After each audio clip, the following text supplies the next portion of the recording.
My name is Kapu Mayur Bhattacharya. You can just call me Kapu. It can be difficult to pronounce. And today I'm going to talk about learning personalized whole arm manipulation around humans.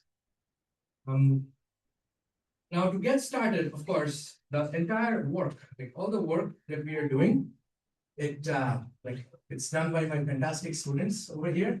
I am just presenting on their behalf, so all the credit goes to them. Cornell University, where I'm a faculty in the Department of Computer Science, it's in a small town called Ithaca in New York State. It's a beautiful town. If you haven't visited, please do come. So very exciting.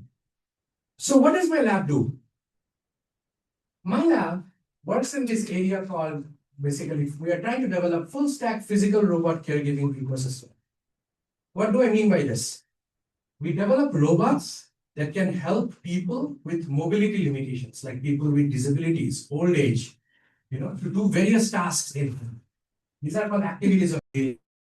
So I think of this my lab as a as a research lab, as a triangle, where on the top are various applications: robots feeding people, robots bathing people, robots dressing people, robots transferring people from bed to wheelchair. To support these applications, we work on various foundational algorithms, typically related to how can we bring robots close to humans, like not treating humans as obstacles, but you have to be in contact with humans to do these tasks. Right? And finally, to support this, we develop various tools, whether it's open hardware, simulators, software libraries, or data sets, which are used by multiple groups around the world. But the key insight here is, as roboticists, as engineers and computer scientists, sometimes we may tend to invent problems that may not actually be useful. So it's very important to be in touch with stakeholders. And here, stakeholders are the users, people with disabilities, occupational therapists, clinical specialists, caregivers, like in hospitals. So we do almost weekly or bi-weekly meetings with them to figure out what works and what doesn't. So let's jump into the workshops, basically talk relevant to the workshop. Now, obviously, it's impossible. Like, I'm not going to be able to cover all the work that we are doing, right? But I'm going to cover some parts of it relevant to this workshop's theme. First, as I said, physical robot caregiving is about robots coming in contact with people, right? And this happens across different contact states. From localized contact, like robots feeding people, only the end effector and the tool comes in contact with the mouth. To whole arm, robot, like in this case, humans, you can see you are turning over people. You can lift their arms, like your whole arm is in contact. To whole body, like transferring people to each other. And in each of these, both the hardware and the software need to evolve. Now, let's go over each of these quickly. First is this localized contact. Now, this localized contact, one example of this is basically robots feeding people. Here is a deployment in a home, 1 week deployment in home of our robot feeding people, a person. Now, you will notice across these contact scales, there are 3 different things that happen. It is long horizon, like you are feeding the entire meal, drink, and touching, physically biting their mouth. It has to be robust because in homes, we did not control for the environment. Sometimes the person wanted to eat in front of the TV. Sometimes they want to eat at homes. Sometimes they eat basically in their living room. They eat whatever they want to eat. In this particular meal, the person wants to eat a broccoli chicken thing. It was in the fridge. My student took it out. And then in this entire week-long deployment, there were 2 interventions that my student did. One was actually heating up the food you just saw, where the robot went and he took it and heated it up. And one was, you see that cursor? This person cannot move their arm. So they have a tracker on their nose. That's how they control the digital world. So this nose tracker hung, so he had to, otherwise everything that you see is autonomous. Okay? Now, there's a lot of work, technical work that has gone inside this, but I'm not going to cover this. If you have questions about this, come talk to me later. I'm here, will be. The reason I'm not going to cover this is because of the, again, relevance to this workshop theme. I'm going to focus on more on the whole arm manipulation and whole body manipulation. Okay? So let's jump to whole arm manipulation. Now here, there's one particular work that I'm going to focus on, which is called tactile. This is a tactile and vision condition contact circuit control for whole arm manipulation. It will be presented in this slide. My student is going to present this. But here you see the robot has a whole arm, basically skin sensor, Wi-Fi based skin sensor that we have developed, and it uses whole arm to turn this mannequin around. Now, why is this needed? It turns out, if you just use end effector, side rollover, which is basically just called side rollover in occupational literature, is infeasible and sometimes can be unsafe because it exceeds the torque limits. That's why you want to use the whole arm to be able to do it. And it's actually pretty common, right? Whole arm contact is integral to how humans perform manipulation. There's so many examples, whether it's in caregiving, which is my last focus, or various other things that we do, where like we are using our whole arm to manipulate objects there. So this is what tactic does. It enables contact-aware whole arm manipulation. Whether it's turning or lifting this mannequin, and we will later I will show you studies with humans. So how does this work? It's built around 3 core contributions. And what you see common is contact.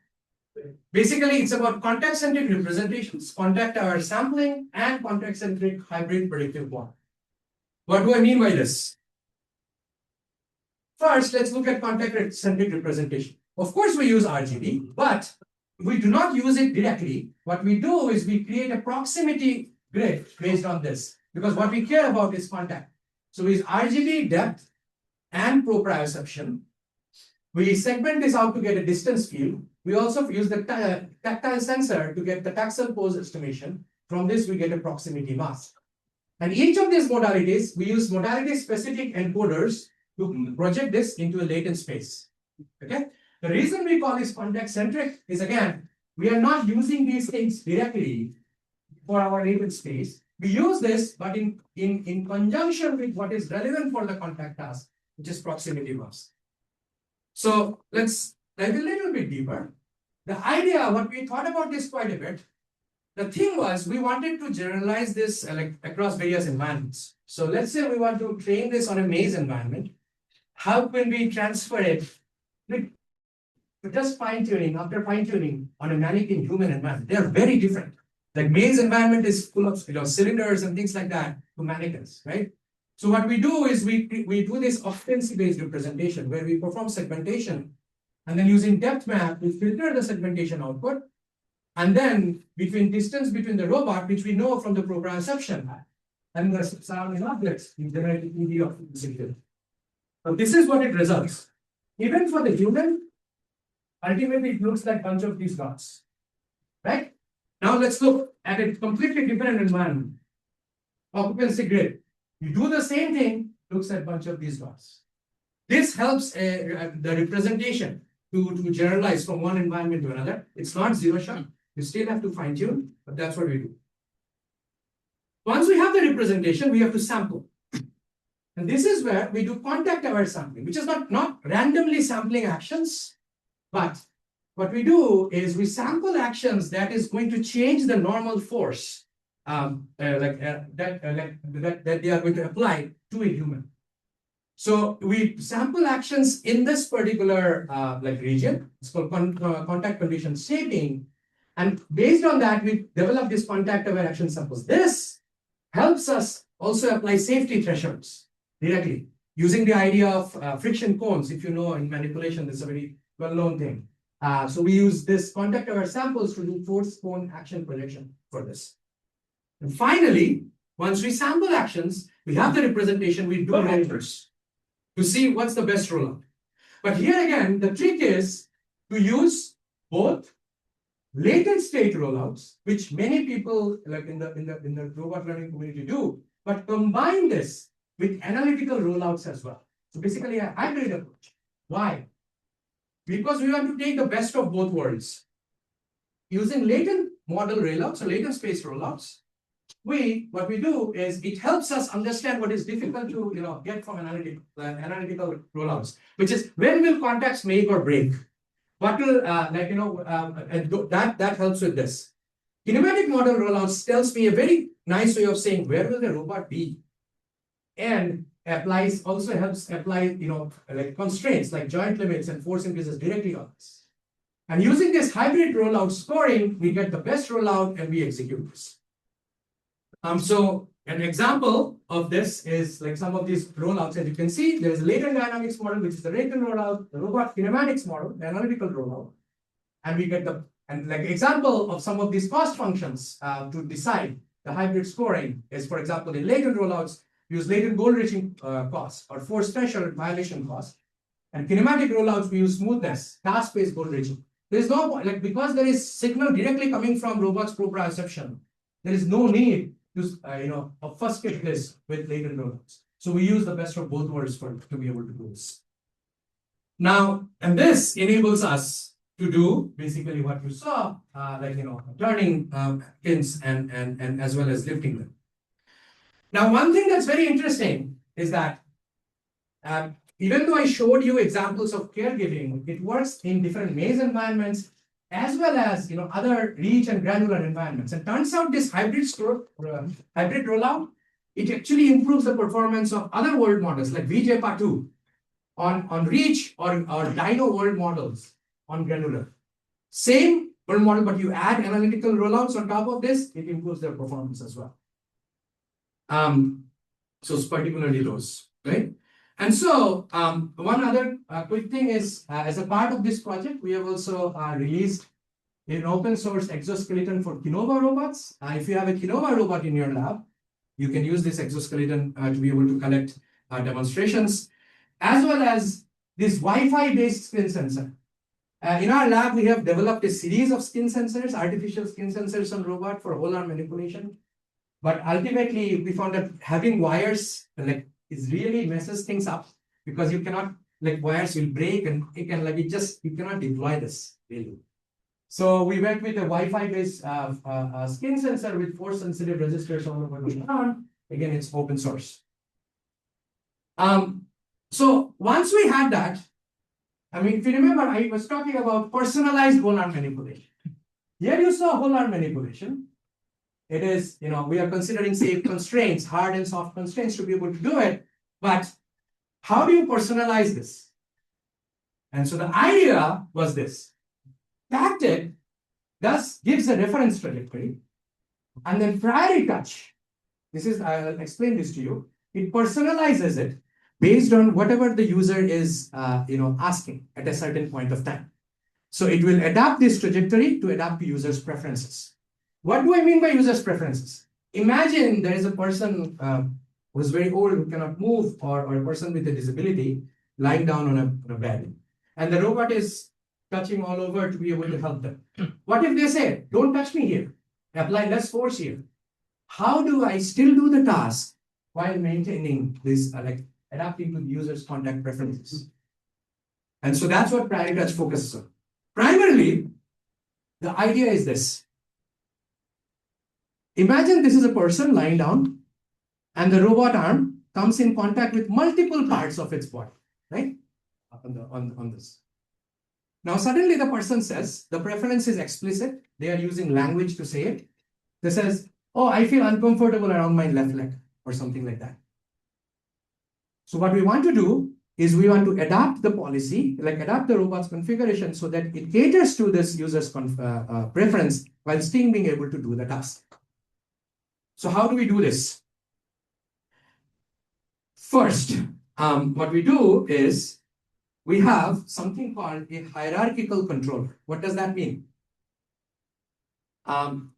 Imagine, let's say there are three parts that are in contact with the human body of the robot. First is the pose, pose controller, which is, it tells you what the task should be. So basic, it has to follow this trajectory with this much force to wipe the arm. Okay, so that's the pose controller. But while doing that, it cannot do this just with end effector. The whole arm is coming in contact. So let's say the first patch, we call this a contact patch, CP, that comes in contact. And then let's say another patch comes in contact. What we develop is a hierarchical controller that says we develop a hierarchy where the pose controller, in this case, let's say, just in this case, the pose controller has the highest priority. The robot will always try to do this task, which is maintain this pose. CP2 or contact patch 2 is below this, which means contact patch 2 will try to maintain force below some threshold, like patch 2, which this part of the robot, but only in the null space of the pose. So which means it is never going to override this. Only if there is still enough room for it to be flexible, it's going to work on that. Contact patch 1 is even below that. It is only going to work at the null space of both of these two. Okay? So that's how the hierarchy is maintained. So that's the concept, hierarchical control. Second, what we do is we learn contact preferences in the form of a ranking policy. So basically, when the user says, do something, the robot has to explore different actions, right? But the actions here are not velocities or positions.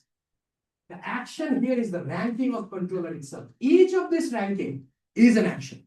Another action could be CP2 is on the top, pose is on the in between. Another action could be CP1 is at the top, all permutations and combinations. So this is the unique thing about this, which is the action is the hierarchy itself of the controllers. Each of these are controllers, okay? And so we developed this algorithm called linear upper confidence bound ranking algorithm, which is a contextual bandits for learning to rank policies. Why did we do this? I'll explain this later. Are people here familiar with contextual bandits? I'm sure people are familiar with RL, right? Think of contextual bandit as a simpler version of RL. I mean, you have a state. In this case, you have a context. You have a reward, and then you take an action. Right? You take an action, you get a reward. So the same thing. Only difference is it's bandit because you only know the reward of the action that you are taking. So it's partial. And it's contextual because unlike multi-armed bandits, where traditionally they give the example of casinos, you just do this. There is no concept of state. You just have actions, levers, and then you get a reward. Here there is a concept of state. And you get the reward immediately after doing the action. Okay? So this is not like an episodic thing. So that's mainly the difference. So finally, the other part, we still have to explore, right? In contextual bandits, you have to explore various actions, where actions are these hierarchy of controllers.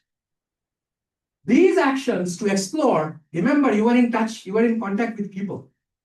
If you keep exploring here, what if the person gets hurt? So we have to spawn a digital twin. We do this in a simulator that our lab has developed called ArcCare World. It's for simulator with people with disabilities and older adults, so that we can safely explore controller rankings in simulation. So I apologize because this is going to be a cluttered slide, but basically the idea is this. Work with me here, okay? Ignore everything, just follow the pointer. So first, this is a person lying down. The robot arm is here. This you see is the skin. It's trying to bait that arm, so the whole arm is in contact. So this is the pose controller. There are various contact patches that are coming in contact. We do the null space projection, as I said, for the hierarchical controller, where we have hierarchy of different controllers. And then this is the same thing where we get the context, we rank the action, we simulate, we get the reward, we update. And each action is just different hierarchies of different controllers, permutations and combinations. And we choose something that converges for this. So why this way of doing this? Mainly because ranking using contextual results in a combinatorial action space. Imagine all the kinds of actions that can happen in your whole arm. Again, it's not just your end effector position and velocity, right? So it can really become very big. And now as number of arms go up, convergence takes longer. That's why we use ranking. And basically, think of this as an iterative task where you're requiring to pick one rank at a time, and we use a shared context vector, so that the ranking is shared between these different bits. Okay, so now let's see results.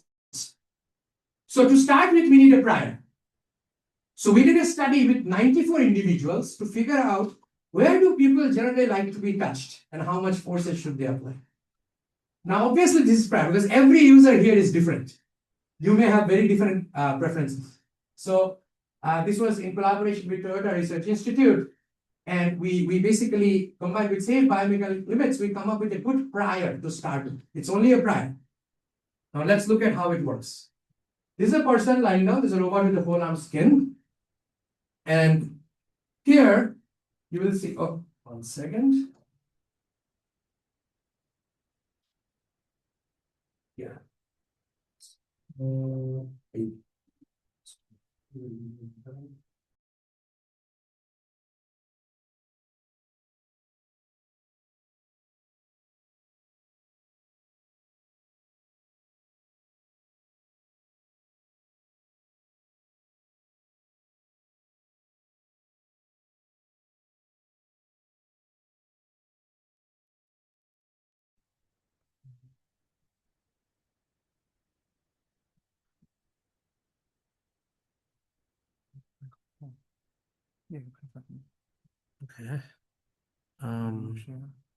Yeah. Let me share this screen. Yeah, let me share 1 second. Which tab? Share.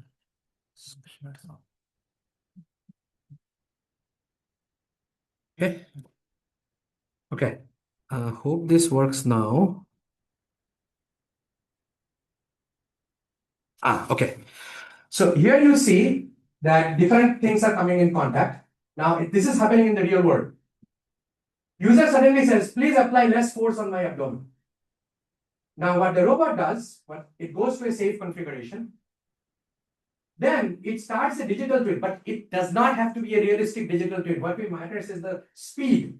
So we just make a rough digital twin of contact, because again, what matters is contact. This is where we learn the reducibility rack. Do you see the different hierarchy of controllers? We run all of these in different hierarchy, and we see what converges in SIM. And then once it converges to the best policy, then we resume with the updated policy. Okay, that's how it works. And turns out that this is not just for like your whole arm like manipulation around humans, even for cluttered manipulation. Like here, you see the robot gets a snake-like behavior. Where contact, it's not avoiding contact; it's using the contact to do snake-like behavior to go a certain like any kinds of goal that you give, right? And when we did this with multiple users, we found that 7 out of 8 participants actually preferred priority touch, which is rhythm, for whole arm assistive tasks, compared to a thing that does not personalize. So finally, what I'm going to do is I'm going to go from whole arm to whole body. But let me, just so that we are all in the same page, I'll explain. Here, when I say whole body, it is full body, but in a different sense. You will not see humanoid robots in these experiments.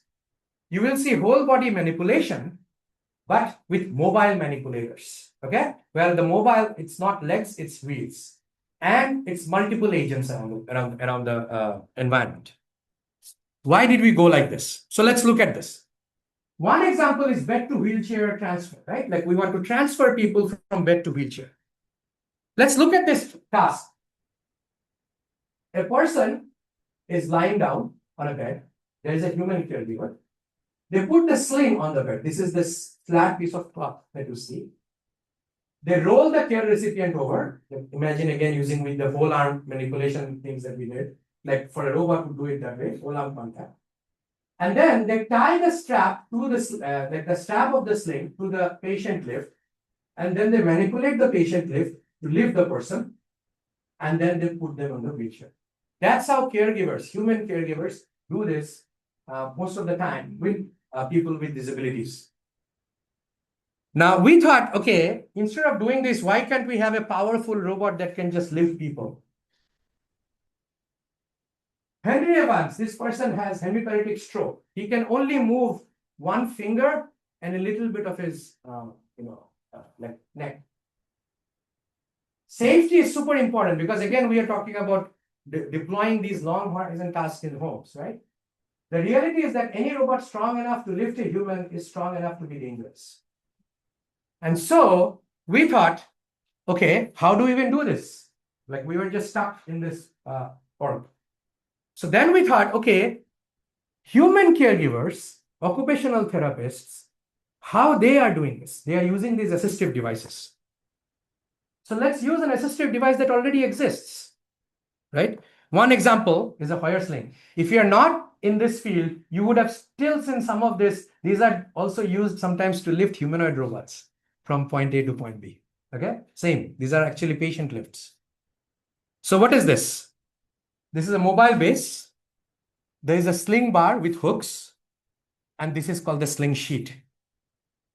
And this sling sheet has these straps. Okay, so another stakeholder, like he has a C1, C2 spinal cord injury. He can only also move one part of their neck, not their whole body. They said they are okay with even sleeping on the sling sheet because it feels like a bed sheet for them. So what we thought was, let's give the task of actually lifting the person to these assistive devices, and let's do what the robot is good at, is dexterous tasks. Okay. So the first thing we did was we released this kit called Flex ADT that converts all the wheelchairs, patient lifts into autonomous robots or into instrumented robots, let's say this. So we take commercial products, let's say top 3 wheelchairs that you can see in the US, Permobil, Iki, others, and also Hoyer for patient lift. We have a kit that adds perception, actuation, and compute on this. You can customize it, a user can customize it, and they become robots themselves. Okay? Now, what we do is we use the low payload capacity, the safe robots, to do what it's good at, dexterous manipulation, and these arms do the task of force manipulation. Even tying the sling deformation is a very tough task. I mean, if you want to just, like, if you want to try it out, you can try this QR code tapping a QR code, using this QR code, try to teleoperate this and see how difficult this can be. Okay. But the way we did this, in the interest of time, I'm going to do this quickly, is we took a turn-taking model predictive control, where the robot takes turn with the Hoyer sling and the wheelchair. And for the deformable object, we model this using key points and then use a cost function from a topological theory of knot time, because it's like a knot time, the strap time on the hook. To figure out, to figure out whether the task was done or not. We call this a neural cost function. There are many other cost functions over there, right? And this is how it looks like. Here you see a mannequin, the robot is mounted on a wheelchair. It's collaborating with this patient lift to tie. Everything that you see here is autonomous. So now the wheelchair on the robot is going this way. It's going to collaborate with the patient lift because it's outside its workspace. It's going to come closer. Then again, it's going to lift the sling strap from there. And it's going to work with the Hoyer sling's hook to do the tie this. It's going to keep doing this for all the 4 straps.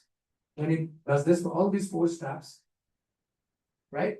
And then finally, when all the 4 straps are done, then I'm going to skip this. This is the part. Then this patient lift is going to lift the mannequin, because this is what it's good at. And then it's going to work with the wheelchair to align itself, to gently place it. This is still not mature enough that we have, like right now we are doing human subject studies. It has lifted me and my students multiple times. So with that, in the interest of time, I'm going to conclude. Yeah, there are so many other projects that I could not cover, but the whole point here is that when we do whole arm manipulation and whole body manipulation, both the hardware and the software needs to evolve. And here we are trying to bring the robots come close to humans so that we can do safe contact and also comfortable contact. So it's personalized to each user because every user is different. So yeah, with that, thank you. Questions? Any questions from the audience? Yes. You have this really cool kind of Wi-Fi Yes. in sensor phase. Yes. Did you evaluate hardware-free options for? Very good question. Very good question. What did you learn? Yeah, so we tried with just joint torque sensors because you have to know the thing is depending on the task, the resolution of contact that you want to sense becomes very important. So for these whole arm turning over tasks, lifting tasks, it's actually important to have higher resolution. So just joint torque sensing, even with that, you may be able to guess where the contact is happening, but you won't be able to distinguish multiple points of contact. And so this is where we need different kinds of resolution. Even in our human body, if you know this model called homunculus model, the resolution is very different. Our fingertips, our lips, they have very high resolution of touch, but our back, our elbows have very less. So I think ideally we want different kinds of resolution depending on the task. In this case, we just use an uniform resolution. But it's a task dependent question. Very good question. Yes. So there is another one, Yeah. I suppose. Yes. Didn't have expanding on that, but this different topic, the more about the kind of data you require. Yes. So how do you decide what kind of data you need and Very good question. Basically, I'll go to this. Everything is comes from this. We have so our lab also developed various data sets. So what we do is stakeholders. We actually invited occupational therapists, people who train in occupational therapy, nursing students, all of them nurses to our lab.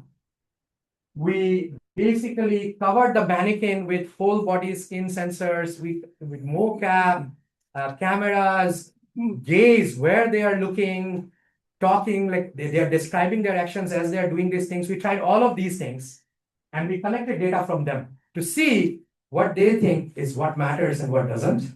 And from this, we realized, okay, actually, touch is very important for these kinds of tasks. Motion is also very important for these kinds of tasks. Gaze, depending. Gaze can tell you the intent, where they are going to look for. So it depends on things. So it's all coming from the stakeholders and the data collection using the stakeholders because they are experts in these fields. Great question. Cool.